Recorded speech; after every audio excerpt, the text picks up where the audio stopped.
Hello there.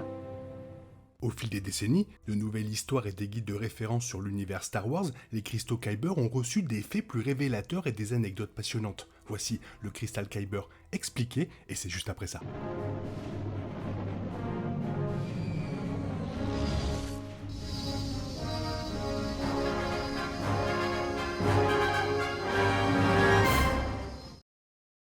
Le premier cristal Kyber est apparu dans Star Wars Splinter of the Mind Eye en 1978, qui a été écrit pour être adapté en tant que film à petit budget en fonction de la performance du premier film Star Wars. L'histoire présentait le cristal Kyber comme un artefact unique doté d'un lien puissant avec la Force, opposant Luke Skywalker et Leia Organa à Dark Vador. Au fil du temps, les cristaux Kyber ont été modifiés pour devenir plus courants et se sont révélés être un composant crucial des sabres laser Jedi. Le nouveau canon de Star Wars sous Disney a révélé encore plus d'informations sur la nature des cristaux Kyber et sur la manière dont ils peuvent être influencés pour le bien ou le mal. Comprendre ce que sont les cristaux Kyber et comment ils fonctionnent donne un aperçu de la façon dont ils peuvent être utilisés ou explorés plus en détail dans les prochains films, séries, etc. Star Wars.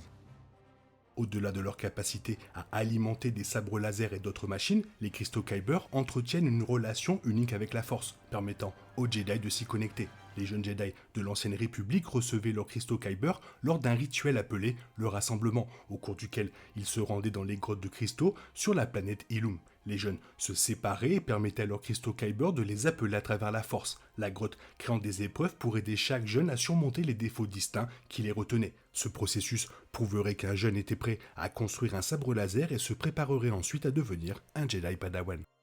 Les cristaux Kyber étant adaptés à la Force et se connectant aux Jedi font allusion à un niveau de sensibilité. Qui-Gon Jinn a déclaré à Anakin Skywalker dans La Menace Fantôme que les Jedi entretenaient une relation symbiotique avec les midi-chloriens, des organismes adaptés à la Force dans toutes les cellules vivantes qui communiquent avec la volonté de la Force. Il est possible que les cristaux Kyber incarnent également le lien de l'ordre Jedi avec tous les êtres vivants et leur confiance dans la Force, et cela expliquerait les visions vécues par les jeunes lors de leurs essais sur Ilum. La sensibilité du cristal Kyber n'a jamais été officiellement confirmée, mais c'est très possible dans l'univers Star Wars.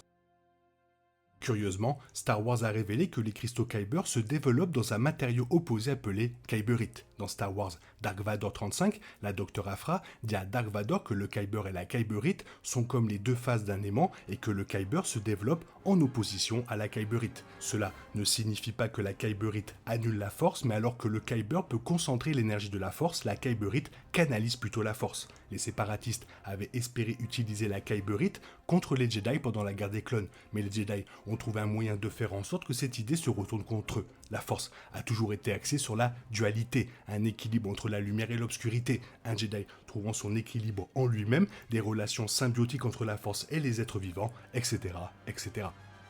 La relation entre le Kyber et la Kyberite est une autre extension de la dualité dans la Force, respectant la façon dont elle a toujours été présentée en ajoutant de nouveaux détails à sa mythologie. Cela reflète également la science du monde réel, selon laquelle pour chaque action, il existe une réaction égale et opposée.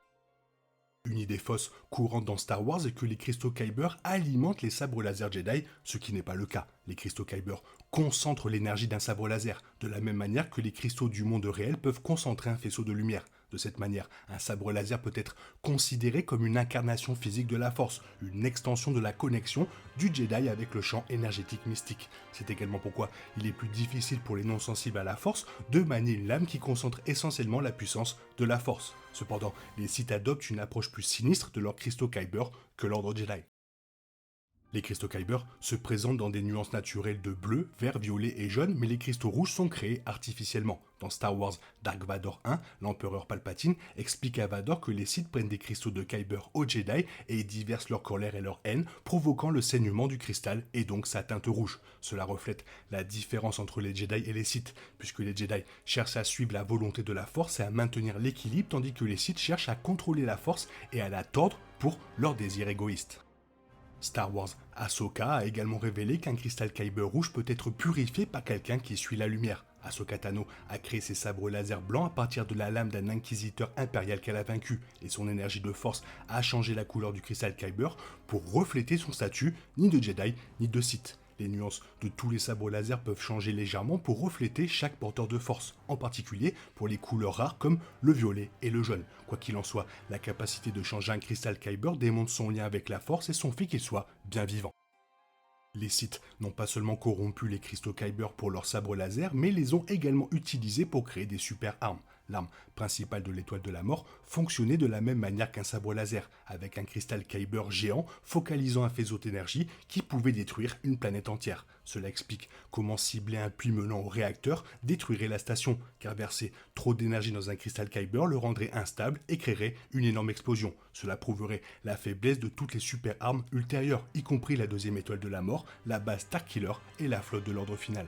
Les cristaux Kyber utilisés pour créer des super armes reflètent également leur nature adaptée à la force. Comme les côtés clairs et obscurs de la force, les cristaux Kyber peuvent être utilisés pour aider les autres et maintenir l'équilibre, ou ils peuvent être transformés en une arme qui provoque la destruction et déséquilibre la force. Les cristaux Kyber sont passés d'une simple source d'énergie à une incarnation des aspects essentiels de la franchise Star Wars. Plutôt que l'esprit racheté d'Anakin Skywalker travaillant à travers sa lame pour motiver Rey vers son destin, il a été fortement sous-entendu que c'était le cristal Kyber à l'intérieur qui avait atteint Rey. Considéré comme vivant avec des liens étroits avec la force elle-même, Star Wars 35 révèle que le Kyber a sa propre façon de parler, ce qui rejoint bien l'affirmation de Kanata selon laquelle le sabre laser appelait bien Rey.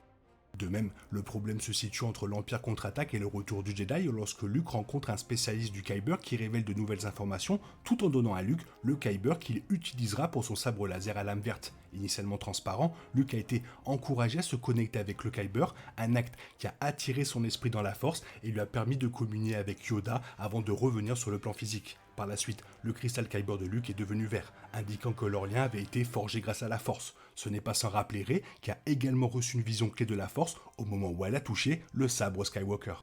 Ce nouvel ajout au canon de Star Wars soutient l'idée selon laquelle l'expérience de Rey dans le réveil de la Force était quelque chose que de nombreux anciens Jedi ont vécu lorsqu'ils se sont liés à leurs cristaux Kyber respectifs. C'est le Kyber qui a choisi Rey comme prochain porteur, l'appelant lorsqu'elle est arrivée à Takodana. Il est également probable que la connexion de Rey avec Kylo Ren en tant que puissante diète de la Force et son destin unique soit ce qui a poussé le Kyber à rechercher un lien dans le réveil de la Force, car elle finirait par rétablir l'équilibre dans la galaxie, tout comme le porteur original du sabre légendaire dans le canon Star Wars. Voilà, j'espère que ces informations te conviennent, sinon n'hésite pas à me le faire savoir dans la zone commentaire, il est temps pour toi de reprendre le cours normal de ta vie, on se retrouve bientôt pour une nouvelle vidéo, bisous bisous, bye bye, que la force soit avec toi.